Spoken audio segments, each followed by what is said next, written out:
Muchas gracias. Muy buenos días. Es un gusto estar aquí con ustedes. Muchas gracias a la Andy, por supuesto, por esta invitación a compartir algunas impresiones de lo que está pasando y de lo que puede pasar en adelante, no solo en el ámbito económico, aunque el título de la presentación es Perspectivas Económicas, sino también en cuanto a escenarios políticos, porque creo que a nadie escapa en este momento que la política está permeando todo y lo que pueda pasar, no tanto este año, pero del año siguiente en adelante con la economía, depende en gran medida del desenlace de la situación política.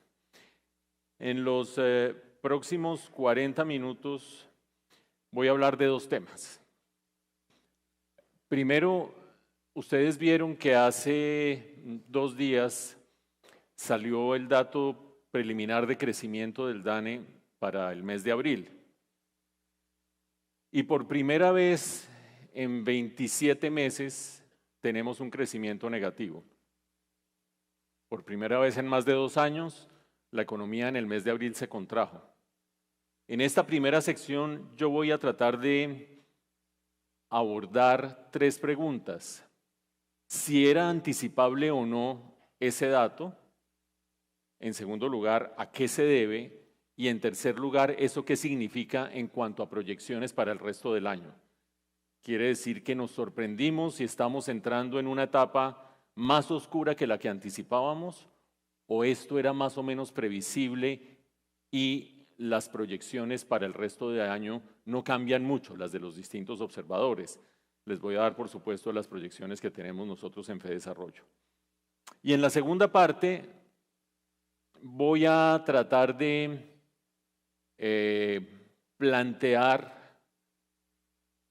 interpretar un poco lo que está pasando, lo que pasó con la primera legislatura, con los resultados de esa primera legislatura. Ustedes saben, la legislatura abarca desde el segundo semestre del año pasado y todo el primer semestre de este año, una legislatura amplia que incluye la reforma tributaria. Tratar de entender eso qué significa para la siguiente legislatura, pero sobre todo tratar de entender qué significa para los propósitos de reforma del gobierno de Gustavo Petro. Reformas en términos generales. Por supuesto, ustedes le dedican una gran cantidad de tiempo en estos días a discutir la reforma a la salud, pero el ímpetu reformista tiene varias dimensiones y es el que voy a tratar de descifrar, tratando de ver qué es lo que hay que mirar en adelante y dónde estamos parados en este momento. Eso es lo que vamos a hacer a continuación entonces. La primera gran pregunta se refiere a ese dato de abril, tan sorprendente, tan escandaloso, primera vez en más de 2 años que tenemos crecimiento negativo. Voy a plantear un poco el contexto de crecimiento de la economía colombiana para ver si eso era anticipable o no. Primera idea, claramente la economía colombiana venía volando, entre comillas. Si ustedes ven la comparación de la economía colombiana con otras economías de la región, queda absolutamente claro que nosotros tuvimos un desempeño mejor que los pares de la región antes, si nos comparamos desde antes de la pandemia, durante la pandemia y la salida de la pandemia. Aquí tenemos un índice que arranca en 2019, todos igualados, la línea que me interesa es la línea amarilla, y ustedes ven que hemos tenido el mejor desempeño frente a la prepandemia de toda la región. La gran pregunta es si ese crecimiento era sostenible o no, y si no era sostenible, ¿por qué vía se iba a frenar? Quiero, por lo tanto, responder una de las inquietudes que habíamos planteado. La contracción de la economía colombiana que empezamos a ver desde abril era anticipable. Y era anticipable porque, ustedes ven acá, si alcanzan a ver este bombillito, estos son crecimientos anuales de la economía hasta el año 2022, y después vemos en 2023 que esto va cayendo, cayendo, y aquí está el dato de abril. Si uno hacía seguimiento a lo que venía pasando al comienzo del año, claramente esto venía en descenso. Pero es más, si uno hace seguimiento a lo que pasaba en el tercer trimestre y el cuarto trimestre del año pasado, esto ya venía en descenso. Es decir, lo que vivimos en abril no es otra cosa que el resultado del desinfle. No quiero ser despectivo, quiero ser descriptivo, y ahora voy a explicar por qué se da ese desinfle del crecimiento que traía Colombia. Por supuesto, queda una pregunta, y es eso: ¿qué significa para el crecimiento en el resto del año? Ya lo vamos a abordar. ¿De dónde venía entonces ese crecimiento tan extraordinario que nos hizo sacar la cabeza por encima de Chile, de Perú, de México, de Brasil, etcétera, etcétera? De tres fuentes fundamentales, dos de las cuales eran insostenibles, y ahí está la clave de por qué nos estamos frenando. Si dos de los tres motores eran insostenibles, era natural que se empezara a desinflar. ¿Cuáles son esos tres motores, o cuáles eran esos tres motores? El primero de ellos, una política monetaria expansionista insostenible. Lo que tenemos en este gráfico son las tasas de interés de Colombia frente a otros países de la región. La tasa de interés del Banco de la República de Colombia versus las tasas de interés de otros bancos centrales de la región. Y lo que uno ve es un comportamiento relativamente similar. Vino la pandemia, se frenaron nuestras economías, había que meterle fuego a tratar de recuperarlas, bajamos tasas de interés todos. Cuando se empezó a superar la crisis de la pandemia, empezamos a subir tasas de interés todos ante el incremento de la inflación. Todo homogéneo. El gráfico que está a la izquierda de ustedes son tasas nominales, el gráfico que está a la derecha son tasas reales, descontándole la inflación. Pero si uno le mete la lupa un poquito más a fondo, se da cuenta de que Colombia es distinto a los demás en algún sentido. Empezamos a subir tasas de interés más tarde que el resto de países. Vean la línea amarilla, vean cuándo arrancó Brasil, vean cuándo arranca México, vean cuándo arranca Chile. Nosotros arrancamos tardíamente y nos fuimos quedando un poco atrás en el aumento de tasas de interés. Si uno las mide en términos reales, es decir, teniendo en cuenta nuestra propia inflación, la diferencia es aún mayor.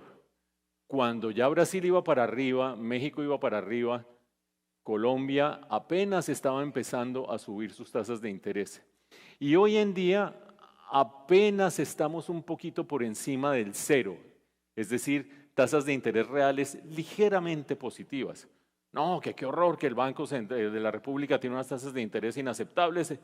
Si lo comparamos con la inflación, que es la variable relevante desde el punto de vista macro, esa tasa de interés real es apenas un poquitico positiva en este momento. Primera reflexión, la tardanza del aumento de las tasas de interés en Colombia ayudó a que hubiera liquidez y crédito barato para empujar la economía más que en el resto de la región. Dicho de otra manera, empezamos a frenar demasiado tarde. Ahí hay muchas explicaciones, una de las cuales tiene que ver con que para el Banco de la República no era tan visible la magnitud del problema inflacionario, porque estaba contenido el precio de la gasolina, artificialmente contenido, porque estaban contenidos artificialmente precios de servicios públicos, etcétera, etcétera. Por lo tanto, no era tan fácil ver las presiones inflacionarias. Cuando salen a flote, el banco empieza a subir tasas más tarde que el resto de países. Primer motor, abundante liquidez, tasas de interés bajas, insostenible, porque empezó a crecer y a crecer la inflación y tuvimos que reaccionar, y esa reacción es este aumento acelerado de la tasa de interés. Segundo motor, este no tiene que ver con nosotros, este tiene que ver con la economía mundial. Lo que aparece aquí como términos de intercambio es la relación entre los precios de los productos que nosotros exportamos y los productos que importamos. Nosotros, Chile, Brasil, Argentina. en últimas es un indicador de qué tanto nos ayuda el mercado mundial a jalar la economía. En el caso de Colombia, muy influenciado por el precio del petróleo, en el caso de Chile por el cobre, en el caso de Argentina por la soya, en el caso de Brasil por la soya. Y lo que queda claro es que Colombia ha sido distinto al resto de países de la región en la medida en que su principal producto de exportación se quedó arriba. Los demás se recuperaron después de la pandemia y tendieron a estabilizarse cuando China se empezó a frenar. Acuérdense que China hizo confinamientos tardíos y eso afectó el mercado mundial de los commodities. Pero el petróleo, si bien llegó a rondar los $100 el barril y después se bajó a $80 el barril, a rondar los $80 el barril, sigue estando sustancialmente alto. Y eso es lo que le ayuda a Colombia, el tener este precio por acá nos sirve fiscalmente en términos de divisas y en términos de crecimiento. En un momentico voy a profundizar sobre el petróleo y las inmensas inconsistencias que plantea el discurso del gobierno acerca de los combustibles fósiles y su importancia para la macroeconomía. Por el momento, claramente, a lo Plaza Sésamo, una de estas cosas no es como las otras, y lo es gracias a los combustibles. Esa fuente de crecimiento está allí todavía.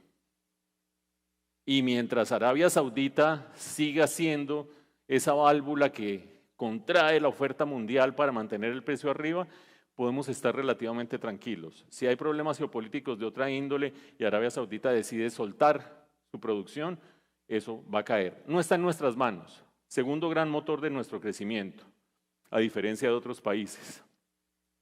Tercer gran motor de nuestro crecimiento y último, está en nuestras manos y no era sostenible, la política fiscal expansionista.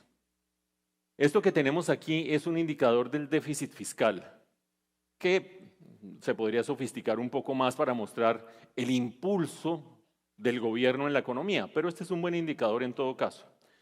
Y lo que nos muestra es que todos los países de la región incurrimos en déficits fiscales apreciables durante la pandemia. Todos los gobiernos en la región y en el resto del mundo gastaron más y más y más para tratar de superar la pandemia. La clave está en cuándo se empezó a recoger las velas, cuándo se empezó a apretar el cinturón. Y vean ustedes que el apretón del cinturón, por ejemplo de Brasil, con una política fiscal muy expansionista, se dio rápidamente. Ya en el 2021, después de la pandemia, el año después del peor año de la pandemia, había ajuste fiscal en Argentina, ajuste fiscal en Perú, línea roja, ajuste fiscal en Brasil, línea verde, y Colombia iba lentico, lentico. Vean a Colombia y Chile con unas políticas fiscales muy perezosas todavía en el año 2021.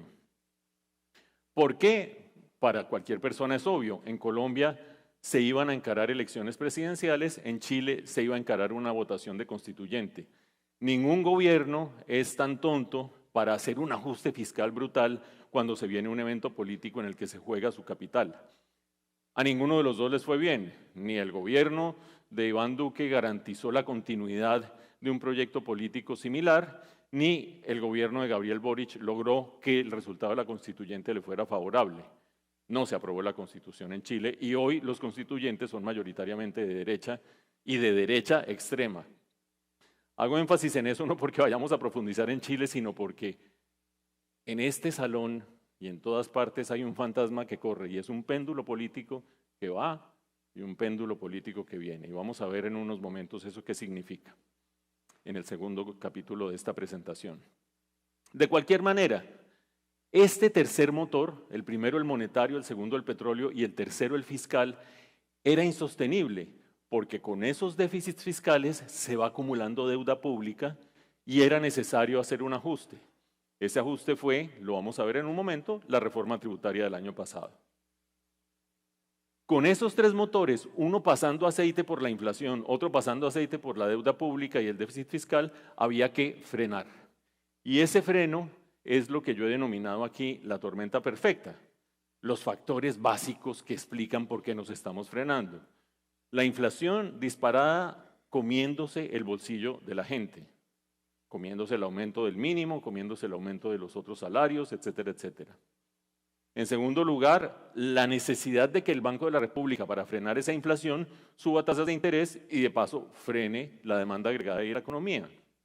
Y en tercer lugar, todavía no tanto, pero cada vez más y con un impacto significativo el año entrante, porque el impuesto de renta que se genera este año se paga el año entrante, la reforma tributaria. Es decir, una reforma tributaria de 25, 22, 23 billones de pesos adicionales al año no pasa gratis en términos de crecimiento, se siente, y vamos a volver sobre eso. Esto explica que estemos en este proceso de decrecimiento. A quienes les interese, no lo voy a mirar ahora, estas son las proyecciones que tenemos en FEDesarrollo. Me quiero concentrar en este 1,5%. Este es el total de la economía y este es el año 2023. Nosotros seguimos creyendo que el 1,5% es un buen pronóstico para el crecimiento de este año. Entonces uno inmediatamente dice, pero si en abril la economía cayó 0,8%, ¿de dónde vamos a sacar para crecer 1,5%? Vamos a ver si esto devuelve, creo que sí. Y nos volvemos a un gráfico que nos ayuda a entender esto. Y es, a medida que vamos avanzando en el año, nos vamos comparando con trimestres descendentes del año anterior.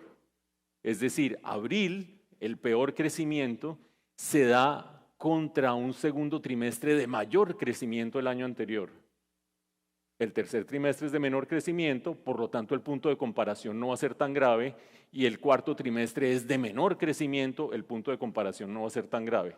El crecimiento en Colombia va a ser esto y en el segundo semestre va a ser esto, por base de comparación y porque se empiezan a dinamizar nuevamente las fuerzas de demanda agregada. Gran asterisco que nos remite al segundo capítulo, siempre y cuando la cosa política siga como va. Ahora vemos qué quiere decir eso de siga como va. Vamos a ver qué quiere decir eso en un momento.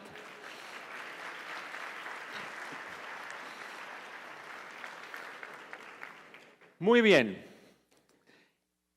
Antes de ir a la cosa política, quiero destacar 4 problemas que hay en el horizonte que no tienen que ver con política, tienen que ver con economía. Y serían los 4 elementos que uno tendría que tener presente si estuviera en un país que funcionara sin perturbaciones políticas. Primero, no soslayemos los problemas sociales. No soslayemos. Este es el desempleo y el desempleo está hoy a niveles inferiores que antes de la pandemia. Ah, listo, todo bien. No, todo bien no. Este desempleo que se generó acá durante la pandemia se traduce en un aumento en la pobreza.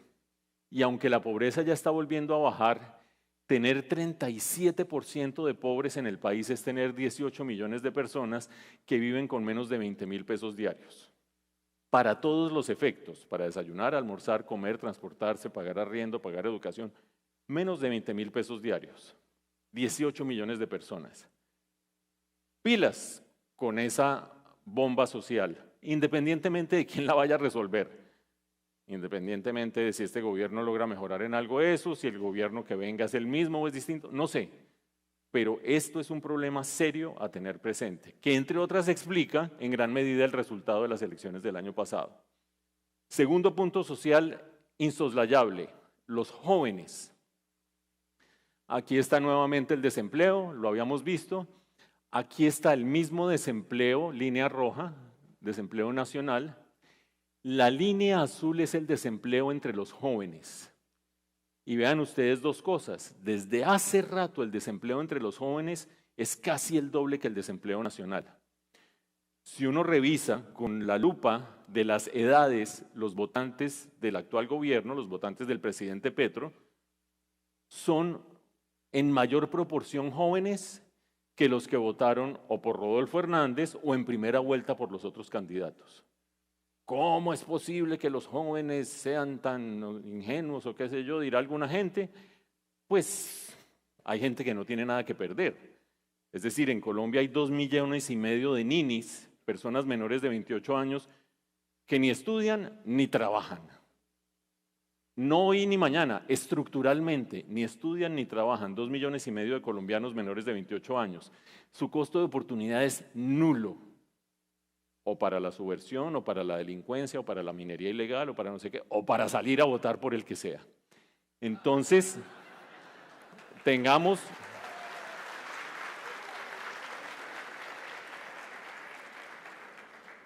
presente este problema, porque si lo perdemos de vista, contravenimos aquel viejo refrán que dice que al mismo perro no lo emasculan 2 veces. Problemas fiscales. ¿Cómo después de la reforma tributaria monumental siguen existiendo problemas fiscales? Sí. Tanto así que la adición presupuestal, de la que vamos a hablar en unos momentos, porque las sesiones extras que se van a dar en las próximas horas y que no van a abarcar la reforma a la salud, algo que ustedes ya saben y es algo sobre lo que nos vamos a detener en un momento. Esas sesiones extras se van a dedicar a adición presupuestal. La adición presupuestal estaba planeada para agarrar todo lo que generó la reforma tributaria, 23 billones de pesos más o menos, y se ha reducido a menos de 18 billones de pesos. ¿Por qué? Por 2 motivos. Uno, porque el nuevo ministro de Hacienda, Ricardo Bonilla, es una persona responsable, afortunadamente. Y número 2, porque las finanzas públicas no han llegado a la otra orilla, siguen siendo un tema de preocupación. Por eso y por eso es que la adición presupuestal no puede ser de 20 y pico de billones de pesos, sino menos. Aquí está el déficit fiscal, ya lo habíamos visto, Colombia necesita cuidar sus finanzas públicas, pero no lo decimos nosotros, que eso sería lo de menos. Nosotros, yo, ni quito ni pongo. Lo dicen los mercados internacionales. Este CDS es una siglita para explicar lo que cuesta asegurarse cuando uno compra títulos de deuda de los distintos países. Yo compro títulos de deuda del Estado colombiano, del Estado argentino, del Estado, y salgo al mercado internacional a asegurar, puro seguro, de que me pagan eso. Estas son las primas que se cobran hoy en día para asegurar la deuda de estos países. Y vean quién paga la prima más alta en la región, Colombia.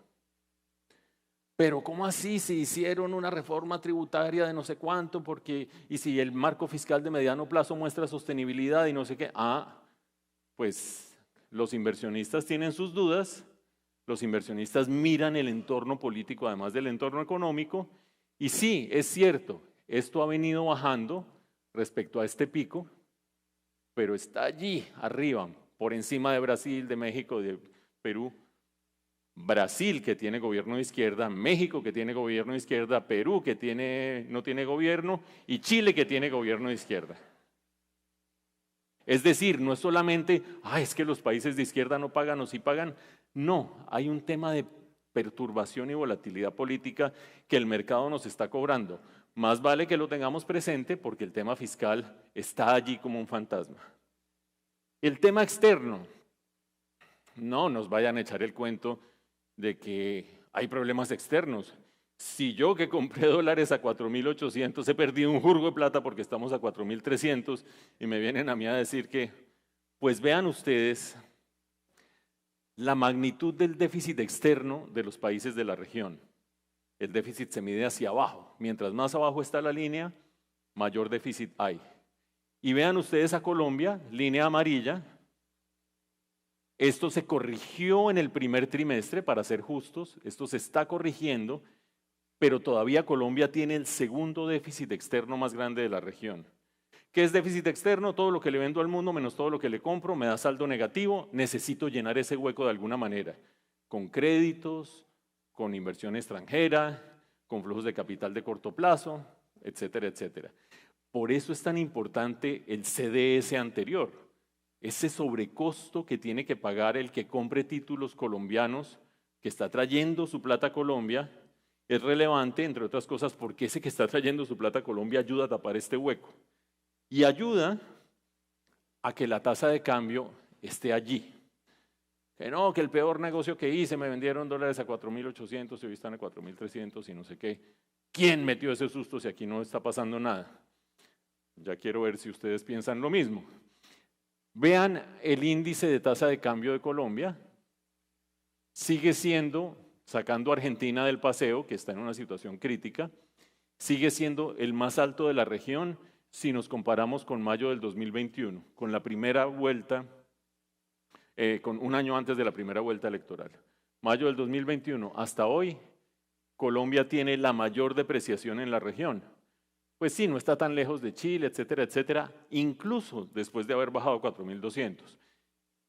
Si no fuéramos distintos a la región, sino que nos midiéramos por déficit fiscal, déficit externo, las variables macroeconómicas duras, el dólar y precio del petróleo, el dólar debería estar a 3.800 pesos. Está a 4.200 y pico, 4.200 más o menos. Esos 400 extras siguen siendo preocupación del mercado. Pueden llegar a mucho más porque nuestro déficit es grande. Entonces, retomemos la idea de hace 5 minutos. La economía está haciendo así y va a ser así en el segundo semestre hasta llegar a un crecimiento anual de 1,5% más o menos. Pero ojo con estos elementos del entorno. Esto es lo que hay que estar monitoreando para saber qué termina pasando. Y por supuesto, la inflación, donde hay noticias relativamente buenas. ¿Qué es este chichonero de acá? Inflación total, línea azul oscura. Las noticias relativamente buenas es que ya llevamos un par de meses de inflación descendente. Quisiéramos que fuera mucho menor, pero ya está cediendo. Noticias buenas, la inflación de alimentos. Aquí están los componentes de nuestra inflación. La línea azul celeste está cediendo desde hace un buen rato. Ahora viene el fenómeno del niño. Bueno, cisnes negros por todas partes ahí. Hay que pararle bolas a lo que venga con el fenómeno del niño, efectos sobre los cultivos, efectos sobre los precios de la energía. ¿Qué significa eso para Colgen? ¿Qué significa eso para la transición energética? Todo un capítulo que se abre y que hay que evaluar con cuidado. Muy bien. En estos 15 minutos hablemos de escenarios políticos. El gobierno llegó con una agenda reformista, obviamente. Primer gobierno de izquierda en 80 años y de izquierda fuerte, el primero en más de siglo y medio. Y su agenda fundamental, voy a decir obviedades, la laboral, la pensional y de la salud, más 24 proyectos adicionales que quería pasar en la primera legislatura. ¿Cuál es el balance de esa primera legislatura? Es lo primero que vamos a tratar de ver. Y a partir de ahí vamos a tratar de hacer una reflexión sobre cuáles son las variables clave que hay que mirar para saber qué puede pasar políticamente. Cuando uno les pregunta a los observadores políticos balance de la primera legislatura, depende de quién sea el observador político, por supuesto, pero dicen exitosísima reforma tributaria, Plan Nacional de Desarrollo, jurisdicción agraria y hasta ahí vamos más o menos. Toda una legislatura, 2 semestres, con un balance relativamente pobre, relativamente precario, sobre todo con la magnitud, más de 25 proyectos que el gobierno quería pasar en esa primera legislatura, con la magnitud de la ambición, pues tener 3, 4 o 5 es poca cosa. Código electoral, etcétera, etcétera. Esta se cuenta entre las importantísimas, la reforma tributaria, no solamente por este recaudo adicional, que es el que permite que ahora haya adición presupuestal que se va a ir principalmente en subsidio a madres cabeza de familia, educación superior, carreteras terciarias, una cosa importantísima porque se contratan a través de juntas de acción comunal y las juntas de acción comunal quedan muy agradecidas antes de elecciones de octubre.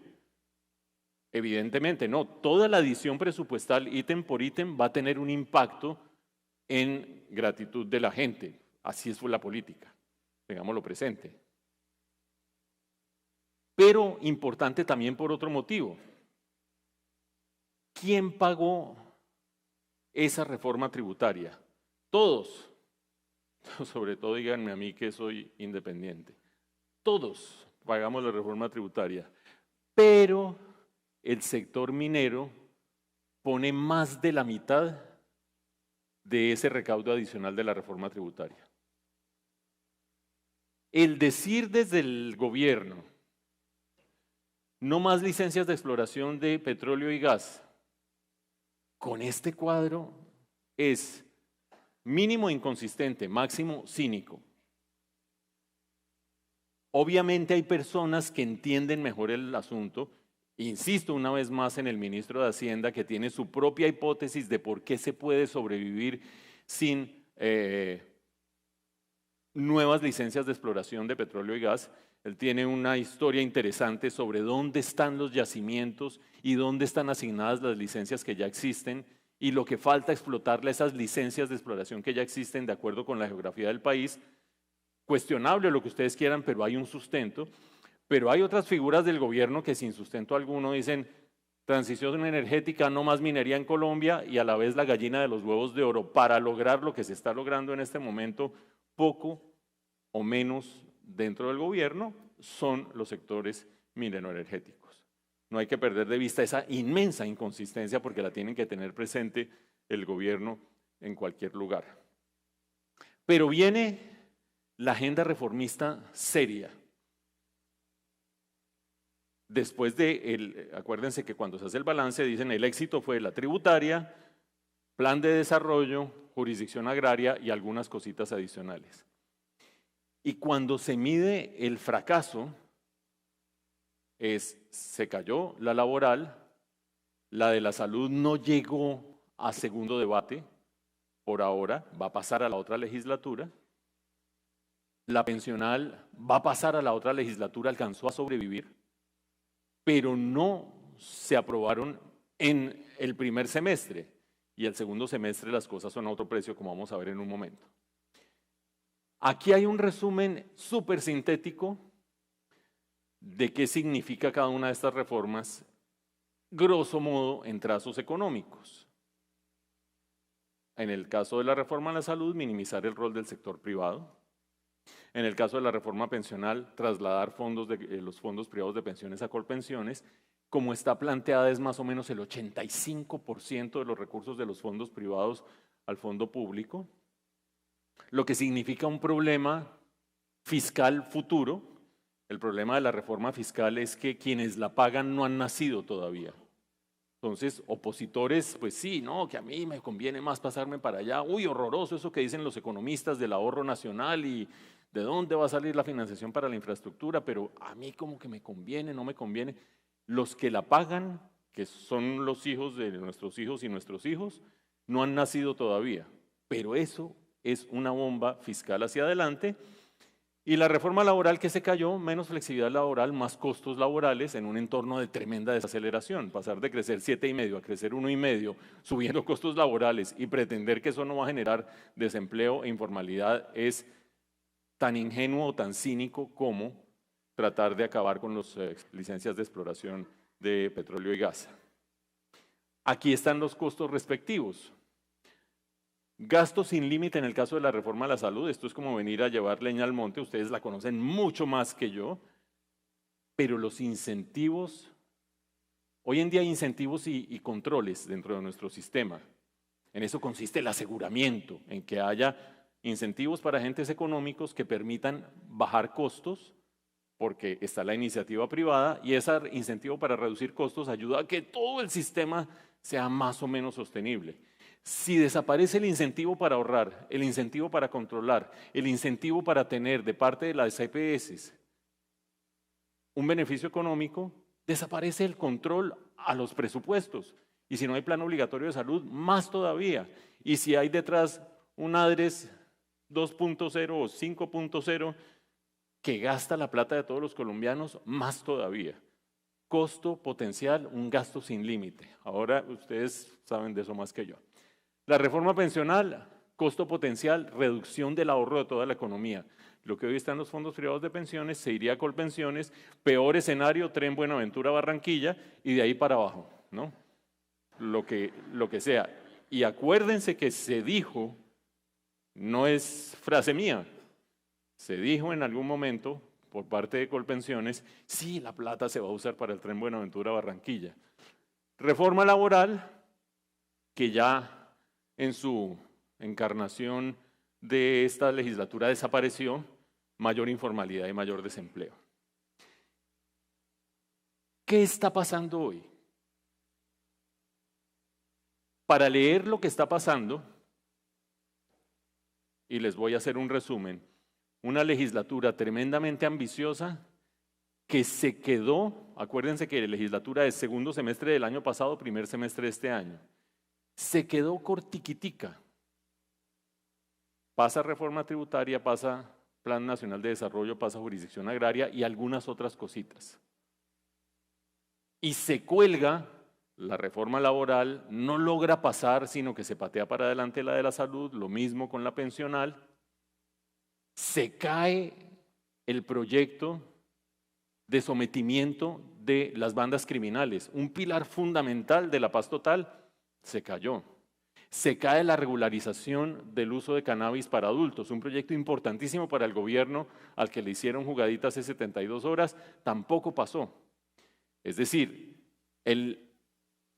la dificultad del gobierno para lidiar con el Congreso ha sido evidente, sobre todo después de que se rompió la coalición de gobierno.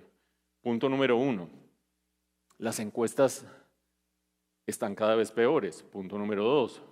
Punto número 3, las dificultades de implosión de la crisis, no tanto del coronel Dávila, situación aclarada por el momento el día de ayer por la Fiscalía, sino lo que falta, la plata que recibió el hijo del presidente, si el uso del polígrafo era legal o no era legal, lo está investigando la Fiscalía. Las chuzadas, ¿quién las ordenó? Lo está investigando la Fiscalía. ¿Qué implicación política tiene eso? Lo va a investigar la Comisión de Acusaciones de la Cámara de Representantes. ¿Se volaron los topes o no se volaron los topes y quién financió la campaña? Lo está investigando el Consejo Nacional Electoral. Hay 4 investigaciones avanzando más allá del suicidio del coronel Dávila. Ayer no se desactivó la bomba política, se desactivó un componente de la bomba política.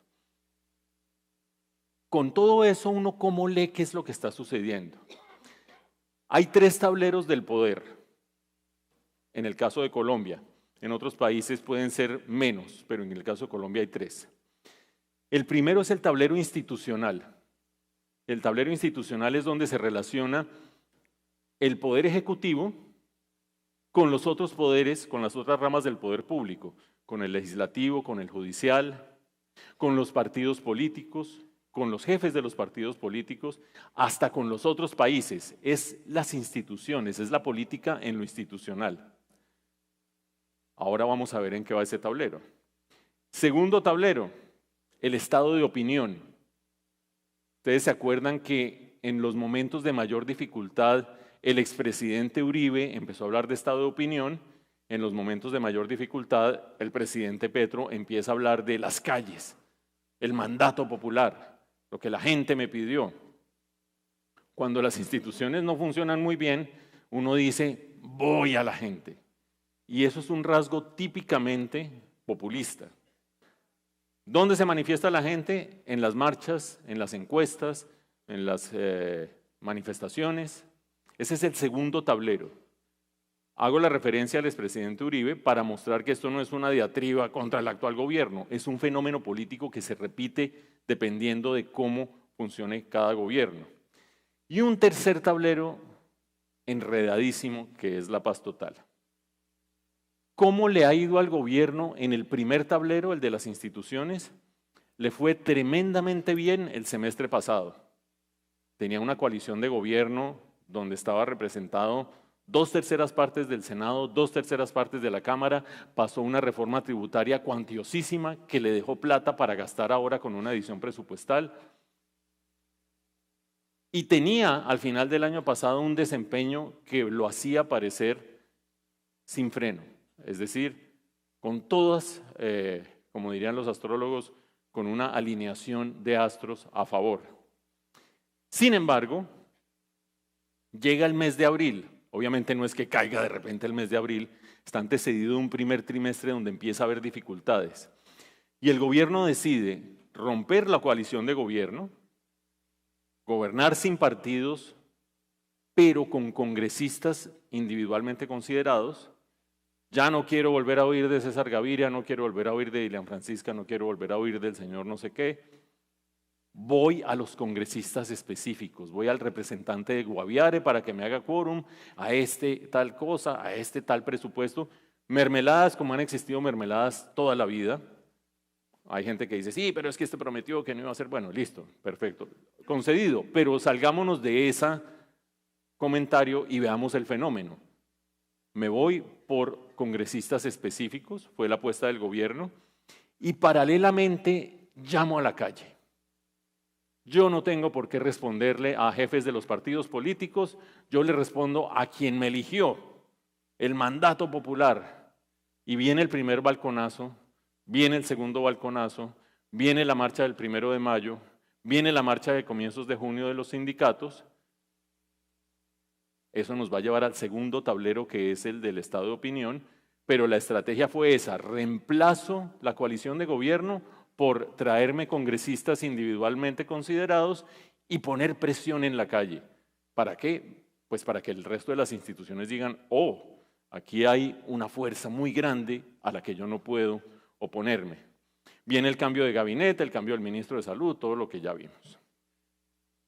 Pero esa estrategia fracasó. Y no lo digo yo, lo dice la legislatura. ¿Para qué vamos a volver a repetir que lo único que saca esta legislatura es reforma tributaria, plan de desarrollo y la jurisdicción agraria? Y que se le queda colgado todo lo demás, más de 24 proyectos se le quedaron colgados. Evidentemente no funcionó, ni con Prada, ni con el ministro Velasco, ni funcionó con unas dádivas, ni con otras. Las extras van a durar 2 días para adición presupuestal y conformación de las asambleas departamentales. Las extras no iban a ser, contábamos los días, ustedes se acuerdan, ¿cuántos días de extras puede haber? 10 días hábiles, ¿se alcanza a pasar la plenaria de la Cámara, la salud, sí o no, los impedimentos? Desapareció por ahora todo eso, porque el gobierno es consciente de que el desgaste es brutal de meterse en unas extras con tan poco respaldo político. Quiero decir, el tablero institucional se le volteó al gobierno respecto a diciembre. Y la muestra más elocuente es líos con la justicia, la capacidad de control del Consejo de Estado y de la Corte Constitucional, que se va a sentir cada vez más. La Corte va a empezar a fallar sobre la reforma tributaria del año pasado, entre otras cosas, y la agenda legislativa muy, muy pobre. Segundo punto, listo, entonces me voy de allí al segundo tablero. El institucional no está andando bien, me voy a la calle. Y la calle tiene 2 manifestaciones o 2 indicadores. El primero, las encuestas. Esta es la de Inbamer, podría ser la de Atexco de ayer, podría ser cualquier otra. Evidentemente, la favorabilidad del gobierno, línea azul, viene en franco descenso, la de Atexco ya marca por debajo del 30, y depende cuál otra usen ustedes, también marca por debajo del 30, la desfavorabilidad por encima del 60. No vamos a discutir décimas, ni vamos a hacer observaciones innecesarias. Hoy en día el gobierno se está quedando con el capital político del pacto histórico. Todos aquellos ajenos al pacto histórico que votaron por el presidente Petro se están echando para atrás. Y son más o menos los números. Siempre se ha dicho que la base electoral del gobierno es 30%, que el pacto histórico o el petrismo en Colombia es el 30% o un poco menos. quiere decir que se está quedando sin respaldos distintos, pero también quiere decir que 2/3 partes del país no están contentas con el actual gobierno y que eso se va a reflejar en las elecciones de octubre. Muy probablemente perdiendo las principales 4 capitales, pues con seguridad Barranquilla, pero las otras 3 muy probablemente perdiéndolas también. El otro indicador del segundo tablero, acuérdense, el segundo tablero es el estado de opinión, son las marchas. Es un poco pueril, un poco tonto, como cuando uno estaba en el colegio, el carro de mi papá es más grande que el de su papá y no sé qué, medir por números las marchas. Pero en este contexto no es pueril, porque el gobierno dice, mi mandato es popular. Y si los partidos no quieren, y si a los partidos los cooptaron, hay un tuit del presidente Petro, todo esto lo digo con respeto, pero es describiendo los hechos que pasaron, un tuit del presidente Petro de ayer que dice, la reforma laboral se cayó porque el gran capital y los medios de comunicación lograron cooptar a los congresistas en contra del bienestar de los colombianos y qué sé yo. Pues en primer lugar eso es darle una bofetada inmensa a los congresistas, decirles ustedes son unas marionetas absurdas. Y segundo, pues es un razonamiento que soslaya el verdadero problema de la reforma laboral y del control político. En ese contexto en el que el presidente y el gobierno dicen mi apoyo es la calle, mi apoyo es la gente, sí tiene sentido medir el número de personas. La policía dice que la última movilización sindical, la de la primera semana de junio, a la cual se montó el gobierno, o era la movilización, no se montó el gobierno, corrijo, era la movilización por las reformas del gobierno, pero promovida por los sindicatos, sacó 20.000 personas a la calle. La misma policía, fuente oficial, dice que el martes pasado salieron 92.000 personas a la calle.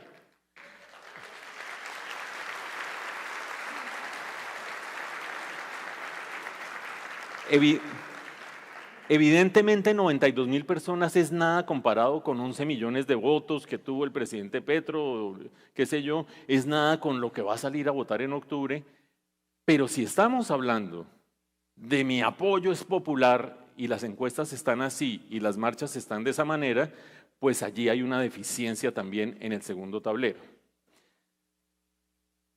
Tercer tablero al que yo personalmente le tengo mucha inquietud, el tablero de la paz total. El mismo día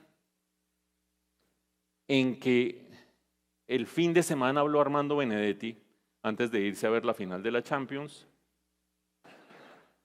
en esa misma semana, el día viernes, el presidente Petro aparecía en la primera página de los periódicos, quienes todavía recibimos periódicos impresos, dándole la mano a Antonio García del ELN, una foto que era importantísima para el gobierno, y anunciando que en 2 años se acaba el conflicto con el ELN.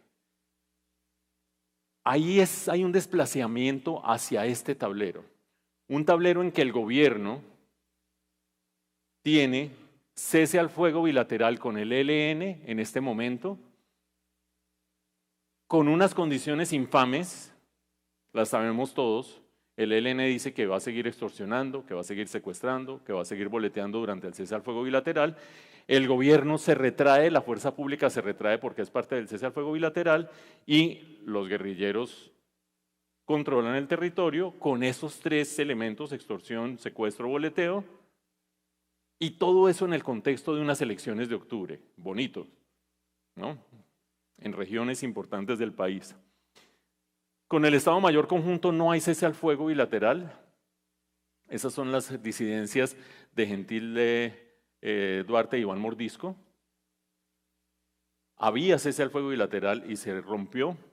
Con la nueva Marquetalia, que es la de Iván Márquez, sí hay cese al fuego bilateral. Con el Clan del Golfo no hay cese al fuego bilateral. Había hasta que se dio el paro minero en el Bajo Cauca antioqueño y el gobierno dijo, hey, ¿cómo así? Bueno, se rompió el cese al fuego bilateral con las autodefensas de la Sierra Nevada, sí hay. Más allá de sí, no, la paz total ameritaría una reflexión completa de un especialista en procesos de paz, una charla de 50 minutos, que obviamente ni soy yo ni tenemos el tiempo. Pero sí tiene una implicación muy grande, y es, si la fuerza pública se inhibe de enfrentar a los grupos ilegales, y los grupos ilegales pueden seguir delinquiendo, lo del ELN es emblemático y elocuente, y todo eso se da en el marco temporal de las elecciones regionales, el riesgo de que la paz total se convierta en consolidación de poderes ilegales en regiones del país es altísimo. ¿Y por qué ese es un tablero de poder para el gobierno? Porque en últimas, el gobierno termina, así como dice que a 100,000 jóvenes les va a pagar $1,000,000 al mes y qué sé yo y si sé cuánto, es clientela del gobierno. Hay otra clientela del gobierno, que son los que están negociando y que ejercen poderes regionales. Entonces, no, que qué pereza de César Gaviria, Dilian Francisca y los congresistas, no, qué horror eso, no, están con el mandato popular. Pero regionalmente empieza a conseguir aliados horrorosos, pero empieza a conseguir aliados distintos del gobierno con un proceso de paz total, en detrimento del país que todos queremos. ¿Funcionará eso o no funcionará eso? No se sabe. Pero resumamos los tres tableros. El gobierno con un inmenso retroceso en el ámbito institucional, con un poder judicial fortalecido, a veces con un fiscal sobreactuado, con una corte y un consejo de Estado firmes, con unos partidos políticos que huelen, como todos los políticos, la sangre y dicen, uy, vienen elecciones, ¿cómo van las encuestas? Yo como que me corro para acá, yo no le jalo a eso. Y la legislatura es la fotografía más interesante, un tablero de popularidad con las encuestas que tenemos y de popularidad con la disimilitud de marchas que hemos visto y de movilizaciones, y esta cosa horrorosa de la caja de Pandora que es la paz total. ¿Cuál es el balance de todo eso? Ustedes lo hicieron hace como 20 minutos cuando aplaudieron, cuando yo dije que como van las cosas, pues es posible que estemos viendo luz al final del túnel. Pero el túnel es largo y la luz al final del túnel no está garantizada. Creo yo, y esto es una obviedad para terminar, que las elecciones de octubre van a ser muy importantes. Y creo yo, y aquí voy a usar una frase que dijo Ariel Ávila el día de ayer. Ariel Ávila no es del centro democrático, no es de extrema derecha, no es de oposición, no es paramilitar, no es nada. Ariel Ávila es centro izquierda, tirado para la izquierda, pero muy pensante. Ariel Ávila dijo ayer, uso la frase de él no porque sea una maravilla, es un buen análisis, sino porque sintetiza mucho. Si el gobierno no se abre a hacer nuevamente coalición con los demás partidos, vamos a tener 3 años muy difíciles, muy estériles, muy complejos. Y lo que debería hacer es abrirse, reconocer la derrota legislativa y abrirse a ver a los demás partidos y a las demás posiciones. Lamentablemente los tweets de las últimas 24 horas no sugieren que se vaya a hacer el camino. Vamos a ver. Muchas gracias.